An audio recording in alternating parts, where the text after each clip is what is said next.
Election act میں آپ نے الیکشن کمیشن کو دے کر آپ نے اس کو ڈکٹیٹر بنا دیا، آپ نے اس کو آمر بنا دیا، آپ نے اس کو مطلب اس حد تک مضبوط کر دیا کہ election commissioner, chief election commissioner صدر کو کہہ رہا تھا کہ گو ٹو ہیل، یہ دوسرے لفظوں میں ہو گیا، یا پھر دوسرے لفظوں میں یوں کہہ لیں کہ آپ اپنے کام سے کام رکھیں۔ تو اصل میں اس وقت جب سچویشن ہو رہی تھی تو اس وقت جو صدر عارف الوی صاحب تھے، جو ڈینٹسٹ ہیں، ان کو پتا ہونا چاہیے تھا کہ یہ جو ترامیم ہوئی ہیں آئین کے آرٹیکل 48 اور 58 ان دونوں کے ساتھ متصادم ہیں۔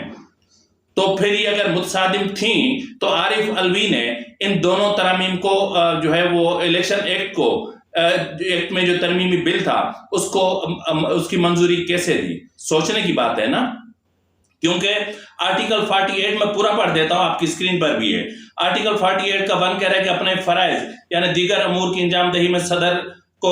کو کابینہ یعنی وزیر اعظم کے مشورے کے مطابق عمل کرے گا، اور اپنا مگر شرط یہ ہے کہ صدر 15 دن کے اندر کابینہ یا جیسی بھی صورت ہو وزیر اعظم یا تو عام طور پر یا پھر بصورت دیگر مذکورہ مشورے پر دوبارہ غور کرنے کے لیے کہہ سکے گا، اور صدر دوبارہ متذکرہ مشورے کے بعد دیے گئے حالات کے مطابق عمل کرے گا۔ یعنی یہ جو ہے وہ اس میں صدر کو جو مشورے دیے جا سکتے ہیں اس کے حوالے سے، اس کے شق نمبر 1 میں کہا گیا میں شامل ہے، شق نمبر 1 میں شامل کسی امر کو باوجود صدر کسی ایسے معاملے کی نسبت جس کے بارے میں دستور کی روح سے ایسا کرنے کا اختیار دیا گیا ہے اپنے ثوابدید کے مطابق عمل کرے گا۔ ٹھیک ہے جی، یہ آپ اس کو ذہن میں رکھیے گا 48 کی 2 کو، ٹھیک ہے۔ اس میں کہہ رہے ہیں کہ جس بارے میں بھی دستور کی روح سے ایسا کرنے کا اختیار انہیں دیا گیا ہے اپنے ثوابدید کے مطابق عمل کرے گا، اور کسی ایسی چیز کے جواز پر جو صدر نے اپنی ثوابدید پر کی ہو کسی وجہ سے خواہ کچھ بھی ہو اعتراض نہیں کیا جائے گا۔ اب نمبر اس کی سب سیکشن 3 میں کہا گیا ہے کہ دستور کی ترمیم، اور یہ حذف کیا ہوا ہے، اور اس کے جو اپنا سیکشن 4 ہے اس میں کہا گیا ہے کہ اس سوال پر کہ آیا کوئی اور ادارہ ایسا ہے تو کیا مشورہ کابینہ وزیر اعظم کسی وزیر یا وزیر مملکت یا وزیر مملکت نے صدر کو دیا تھا، کسی عدالت، ٹریبیونل یا ہیئت یا مجاز یا اس کی تفتیش نہیں کی جائے گی۔ ٹھیک ہے جی۔ اب اس کے بعد مزید یہ کہہ رہے ہیں کہ آرٹیکل اس کا 5 ہے، جب صدر قومی اسمبلی کو توڑ دے تو اسمبلی کے لیے عام انتخابات منعقد کرنے کے واسطے کوئی تاریخ مقرر کرے گا جو توڑے جانے کی تاریخ سے 90 دن کے اندر زیادہ نہیں ہوگی، اور اس کا جو سیکشن 5 کا اے تھا یہ۔ اب اس کا سب سیکشن بی کہہ رہا ہے کہ نگران کابینہ آرٹیکل 224 یا جیسی کہ صورت ہو آرٹیکل 224 ایک احکامات کے مطابق تقرر کرے گا۔ اب جی آرٹیکل 6 کہہ رہا ہے کہ اگر وزیر اعظم یہ سمجھے کہ مناسب ہوگا کہ قومی اہمیت کے کسی بھی معاملے کو ریفرنڈم کے حوالے کیا جائے تو وزیر اعظم اس معاملے کو مجلس شورائے پارلیمنٹ کے جوائنٹ سیشن میں پیش کر سکتی ہے، اور اگر اس کی توثیق مل جائے تو ایسے سوال کو شکل میں جس کا جواب یا تو ہاں یا نہیں میں دیا جا سکتا ہے ریفرنڈم کے حوالے کرنے کا حکم دے گا۔ تو ناظرین یہاں پر آرٹیکل آپ نے پڑھا بھی اور سنا بھی کہ آرٹیکل 48 کا جو 5 ہے وہ سیدھی بات کر رہا ہے نا، اس میں تو ابہام کی گنجائش ہی نہیں ہے۔ اب اسی طرح آرٹیکل 58 کا 1 جو ہے وہ کہہ رہا ہے کہ صدر قومی اسمبلی کی تحلیل کر سکتا ہے جب وزیر اعظم ایسا کرنے کا مشورہ دے، اور قومی اسمبلی اگر پہلے برخاست نہ کی جائے تو وزیر اعظم کے مشورے سے 48 گھنٹے کے خاتمے پر خود بخود تحلیل ہو جائے گی۔ اب اس کی جو اپنا ایکسپلینیشن یا تشریح ہے اس میں کہا گیا کہ اس آرٹیکل میں ریفرنس وزیر اعظم کے حوالے سے کسی ایسے وزیر اعظم کا نہ ہوگا جس کے خلاف قومی اسمبلی میں عدم اعتماد کے لیے قرارداد کا نوٹس دے دیا گیا ہو لیکن اس پر رائے دہی نہ کی گئی ہو، یا جس کے خلاف ایسی کوئی قرارداد منظور کی جا چکی ہو جو استعفیٰ دینے کے بعد یا قومی اسمبلی کے برخاست ہو جانے کے بعد عہدے پر برقرار ہو۔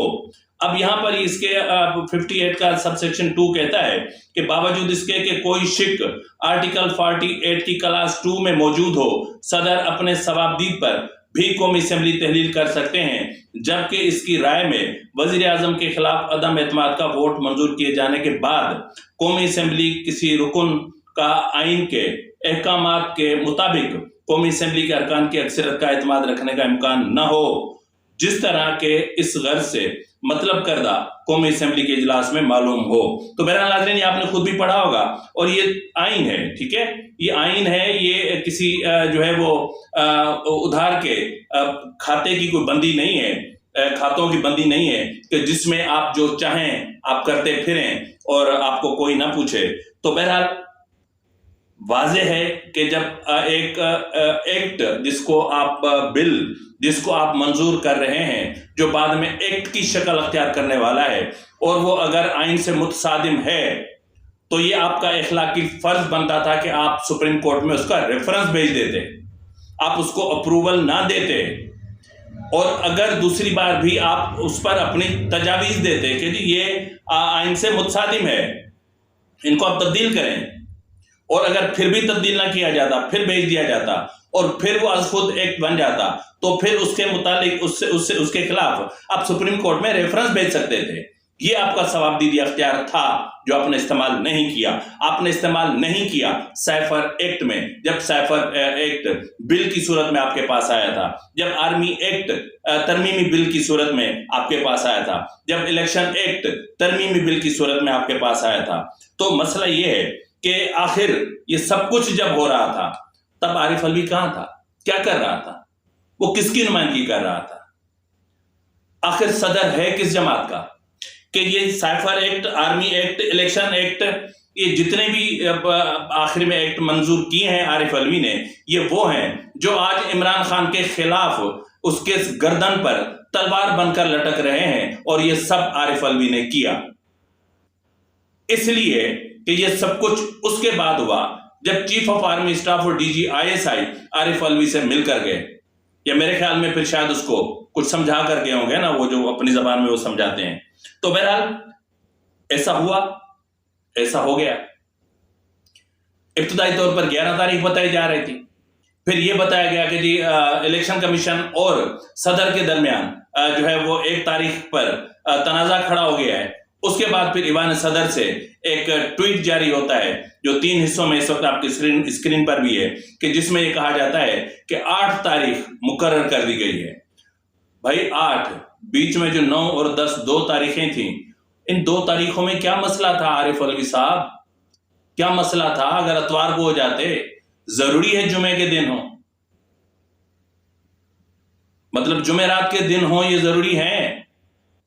آپ کیا چاہتے ہیں کہ قوم کو جمعرات، جمعہ، ہفتہ، اتوار آپ چھٹی کروانا چاہ رہے ہیں؟ کروا لیں، آپ صدر ہیں، ڈینٹسٹ ہیں، جو بھی ہیں، جس طرح کے بھی ہیں، تو بہرحال آپ ہیں تو صدر ہی نا۔ تو بہرحال آپ نے اپنی جماعت PTI کے ساتھ، اپنے قائد عمران خان کے خلاف، آپ نے اس جماعت کے خلاف جس نے آپ کو یہ عزت بخشی کہ آج آپ ایوان صدر میں موجود ہیں،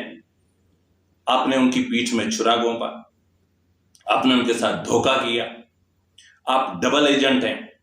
آپ اسٹیبلشمنٹ کے ساتھ بھی ہیں، آپ PTI کے ساتھ بھی رہنا چاہتے ہیں۔ تو آپ جیسا دھوکے باز شخص جو ہے وہ، اس کو میں کیا کہہ سکتا ہوں کہ وہ صدر کے منصب پر فائز ہے، اور وہ اس منصب پر فائز ہے کہ جس منصب پر فائز ہوتے ہوئے اسٹیبلشمنٹ عمران خان کے بیچ میں ایک جو ہے وہ کوئلے کی دلالی کا کام کرتا ہے، ایک الیکٹڈ گورنمنٹ کو گرانے کی سازش کرتا ہے، پارلیمان پر ایوان صدر سے وار کرنے کی کوشش کرتا ہے، جنرل باجوہ اور عمران خان کو ملا کے ڈیموکریٹک سسٹم کو ڈیریل کرنے کی کوشش کرتا ہے،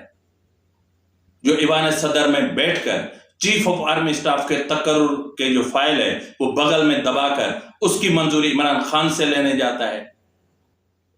تو یہ شخص جو PTI کا کارکن بن کے اور ایوان صدر کو PTI کا زونل آفس بنا کے بیٹھا تھا، کیا یہ شخص اس منصب کے لائق تھا؟ لیکن بدقسمتی ہماری کہ 2/3 میجارٹی کسی کے پاس نہیں تھی اور صدر کی امپیچمنٹ کا بھی اختیار کسی کے پاس نہیں تھا. اگر امپیچمنٹ ہوتی سادہ اکثریت کے ساتھ بھی ہوتی تو میرے خیال میں پھر لگ ان کا بھی پتا جانا تھا اور لگ عمر عطا بندیال کا بھی پتا جانا تھا, کیونکہ چیف جسٹس کی بھی امپیچمنٹ نہیں ہو سکتی, ان کا بھی مواخذہ نہیں ہو سکتا, صدر کا بھی مواخذہ نہیں ہو سکتا. مواخذہ ہو سکتا ہے آپ کا, ہمارا, ہم عوام کا, مہنگائی کے ذریعے, ذلتوں کے ذریعے, بجلی کی قیمتیں بڑھا کے, گیس کی قیمتیں بڑھا کے, مہنگائی بڑھا کے, تعلیم کو مہنگا کر کے, صحت کو مہنگا کر کے, ہمارے جو بیسک فنڈامنٹل رائٹس ہیں ہمیں ان سے محروم کر کے, جو ہمیں آئین دیتا ہے. لیکن جب آئین خود اپنے اختیارات کو استعمال کرنے کے لیے ترس رہا ہو تو وہ اس خداداد مملکت کے اس بے زبان عوام کی زبان کہاں بن سکتا ہے. فی الوقت کے لیے اتنا ہی, ملتے ہیں اگلے پروگرام میں, تب تک اجازت دیجیے. فی امان اللہ.